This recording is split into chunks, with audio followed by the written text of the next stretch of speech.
শুভ সন্ধ্যা বন্ধুরা। এই যে দেখতে পাচ্ছ আমি একটা নতুন ভিডিও নিয়ে এসেছি। এই গরম জল দেখতে পাচ্ছ, আমি গরম জল বসিয়েছি কিসের জন্য বলো তো? মনে করতে পারছো না? বলছি, আমি আজকে চাউমিন খাবো, খুব খেতে ইচ্ছে করছে। আমি যে বাইরের খাবার তো খাই না, তাই জন্য আমি বাড়িতেই বানিয়ে খাই বেশিরভাগ। তাই এই যে দেখতে পাচ্ছ আমি গরম জলটা বসিয়ে দিয়েছি চাউমিনটা সিদ্ধ দিয়ে দেবো বলে। দেখো তোমরা দেখতে পাচ্ছ আমি একটা চাউমিন সিদ্ধতে দিয়ে দিয়েছি, পুরো এক প্যাকেট বন্ধু। দেখতে পাচ্ছ আস্তে আস্তে গরম হচ্ছে। সেদ্ধটা হয়ে গেলেই এবার সবজিগুলোও ভেজে নেবো, ডিমগুলোও ভেজে নেব। আমি কীভাবে বানাই বাড়িতে দেখো তোমরা। আমি খুবই বাড়িতে বেশিরভাগ বানাই বাড়িতে, বাইরের খাবার একদম পছন্দ করি না আমি, তাই আমি বাড়িতেই বানাই। এই যে সেদ্ধটা হয়ে যাচ্ছে, আস্তে আস্তে সেদ্ধ হোক, ততক্ষণে সবজিটা কেটে নিই। চলো, প্রায় সিদ্ধ হয়ে এসছে, এবার ঢেলে নেব। দেখতে পাচ্ছ ঠিক আছে। এবার আমি এতে জল দিয়ে দেবো, ঠান্ডা জল, যাতে একটার সাথে একটা না না লাগে।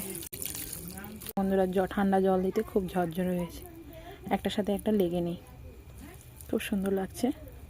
তোমরাও বানিয়ে এভাবে। এবার চলো সবজিটা ভেজে নেওয়া যাক। তেলটা দিয়ে দিয়েছি ভাজার জন্য। প্রথমে ডিমগুলো ভেজে নেব, তারপর সবজিগুলো ভেজে নেব। আমি 4টে ডিম নিয়ে নিয়েছি।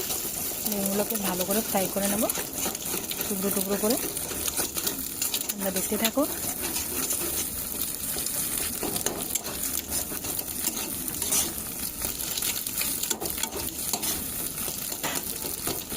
হয়ে গেছে, বেশি লাল করে হালকা ভেজেছি, যাতে খেতে খুব ভালো লাগে সেভাবে হালকা ভেজেছি।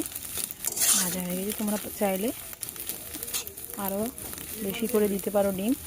আমি তো বাড়িতে 4টেই ছিল, টাইম পাইনি আনার মতন, এই জন্য বাড়িতে 4টেই ছিল, 4টে দিয়েই করে নিচ্ছি। তোমরা পারলে আরও বেশি করে ডিম দিতে পারো, ডিম দিলে একটু বেশি ভালো লাগে, খেতেও ভালো লাগে। হয়েছে আমার ডিম ভাজাটা। হালকা লবণও দিয়ে দিয়েছি, বেশি দিইনি, যাতে আমি চাউমিনেও লবণটা দেবো, তাই হালকা মতন লবণ দিয়েছি। বন্ধুরা আমি খুব সুন্দর করে গাজর আর বিন কড়াইগুলো ভেজে নিয়েছি। বটবটি না, আজকে বিন কড়াইটা পেয়েছি, তাই বিন কড়াইটাও কেটে নিয়েছি। দেখো বন্ধুরা খুব সুন্দর করে কেটে নিয়েছি, তোমরা পারলে এইভাবে কেটো।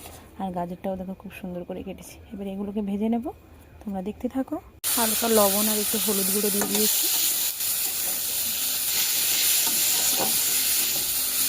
রেডি। সবজিগুলোও দিয়ে দিয়েছি, ডিমগুলোও দিয়ে দিয়েছি, একসাথে ভালো করে মিশিয়ে এবার পরিবেশন করব সস দিয়ে। সস দিয়ে পরিবেশন করে নেব, খেতে শুরু করে দেবো।